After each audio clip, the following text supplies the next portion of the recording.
Kas yra minimalioji pora? Arba kitaip tariant, kvazihomonimas.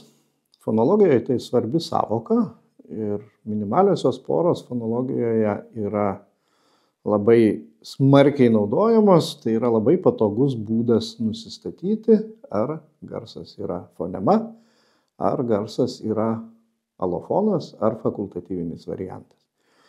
Tai svarbiausia, kada mes atliekam šitą procedūrą su minimaliosiomis poromis, žodžiai vienas nuo kito turi skirtis tik vienu garsu, vienu elementu.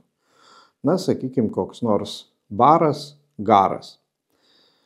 Sulyginam, matom, kad žodžiai skiriasi, jų reikšmė nėra ta pati ir mes jau galim sakyti, kad garsai B baras ir G garas tai nėra tas pats garsas, nes labai aiški skiriamoji funkcija. Tai tokiu būdu galima ir daugiau čia pavyzdžių susirasti, kada žodžiai skiriasi tik tai vienu kuriuo garsu. Na, pavyzdžiui, koks nors koja, koja. Žodžio gale šiuo atveju bus pozicija, tai vienu atveju balsis yra trumpas, o kitu atveju balsis yra ilgas. Vienu atveju mes turim reikalo su vardininku, kitu atveju su galininku. Ir čia yra aišku svarbu ne tik tai tas fizinis, akustinis arba artikuliacinis garsų skirtumas, bet yra svarbu ir bene svarbiausia diferencinė arba skiriamoji funkcija.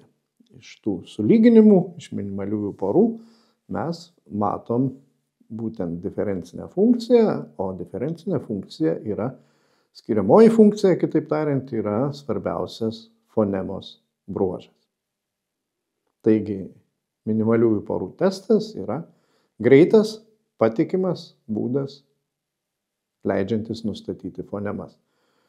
Tik aišku, kai jau reikia susirasti tas konkrečias minimaliasias poras, tai kartais tenka ir nemažai pavargti.